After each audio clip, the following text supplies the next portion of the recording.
ஓம் சாந்தி.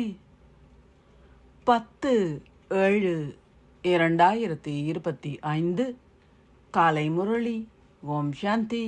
Pop தாதா, மதுவனம். சாராம்சம். இனிய குழந்தைகளே, சரீர உணர்வை துறந்து ஆத்ம உணர்வுடையவர்கள் ஆகுங்கள். ஆத்ம உணர்வுடையவர்கள் மாத்திரம் இறை சமுதாயத்தினர் என அழைக்கப்படுகின்றனர்.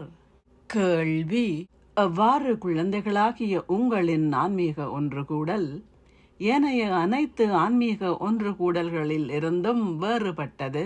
பதில்: இது மாத்திரமே நீங்கள் ஆத்மாவையும் பரமாத்மாவையும் பற்றிய ஞானத்தை செவிமடுக்கின்ற ஆன்மீக ஒன்றுகூடல் ஆகும். உங்களின் முன்னால் இருக்கும் இலக்கையும் குறிக்கோளையும் அடைவதற்கு நீங்கள் இங்கே கற்கின்றீர்கள்.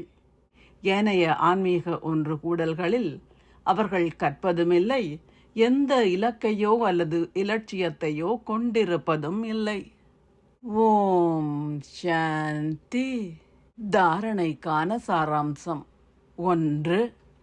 ஒரே ஒரு தந்தையின் மென்மையான வழிகாட்டல்களை பின்பற்றி சாதாரண மனிதர்களில் இருந்து தேவர்கள் ஆகுங்கள்.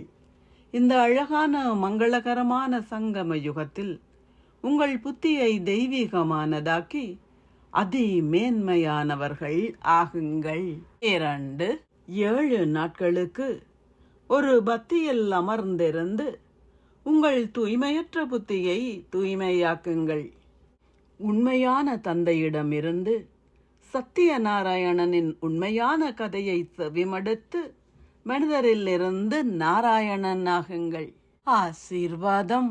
நீங்கள் நேர்மையாகவும் நம்பிக்கைக்கு பாத்திரமானவராகவும் இருந்து எந்த ஒரு பணிக்காகவும் ஒவ்வொரு பொக்கிஷத்தையும் தந்தையின் வழிகாட்டல்களுக்கு ஏற்ப பயன்படுத்துவீர்களாக.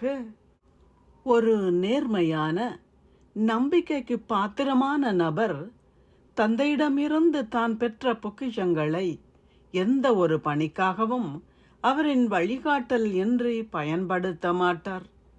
நீங்கள் உங்களின் நேரம், வார்த்தைகள், செயல்கள், மூச்சு அல்லது எண்ணங்களை மற்றவர்களின் கட்டளைகளை பின்பற்றுவதற்கு அல்லது தவறான சகவாசத்தின் ஆதிக்கத்தின் கீழ் வீணாக்கினால், உங்களை பற்றி நினைப்பதற்கு பதிலாக நீங்கள் மற்றவர்களை பற்றி நினைத்தால், சுயமரியாதையை கொண்டிருப்பதற்கு பதிலாக எதையிட்டும் அகங்காரம் அடைந்தால், ஸ்ரீமத்தை பின்பற்றுவதற்கு பதிலாக உங்களின் சொந்த மனதின் கட்டளைகளை பின்பற்றினால், உங்களை நேர்மையானவர் என சொல்ல முடியாது.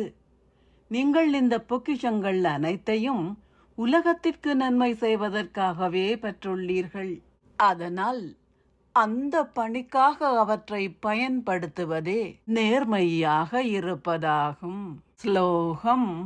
எதிர்ப்பு என்பது மாயைக்கு எதிராக இருக்க வேண்டும், தெய்வீக குடும்பத்திற்கு எதிராக அல்ல. அவ்யக்த சமிக்ஞை. எண்ணங்களின் சக்தியை சேமித்து மேன்மையான சேவைக்கு கருவியாகுங்கள். ஆத்மாக்கள் எல்லோரும் ஒரேயொரு எல்லையற்ற குடும்பத்தைச் சேர்ந்தவர்கள். அதனால் எமது குடும்பத்தில் உள்ள எந்த ஓர் ஆத்மாவும் ஆசீர்வாதங்கள் இல்லாமல் இருக்கக்கூடாது. எப்போதும் உங்களின் இதயங்களில் இத்தகைய ஊக்கமும் உற்சாகமும் நிறைந்த மேன்மையான எண்ணங்களை கொண்டிருங்கள். உங்களின் சொந்த இல்லறத்தில் மும்முரம் அடையாதீர்கள். எல்லையற்ற ஸ்திதியில் ஸ்திரமாகி எல்லையற்ற ஆத்மாக்களுக்கு சேவை செய்யும் மேன்மையான எண்ணத்தை கொண்டிருங்கள். இதுவே வெற்றி பெறுவதற்கான இலகுவான வழிமுறை ஆகும். ஓம் சாந்தி. நன்றிகள் பாபா.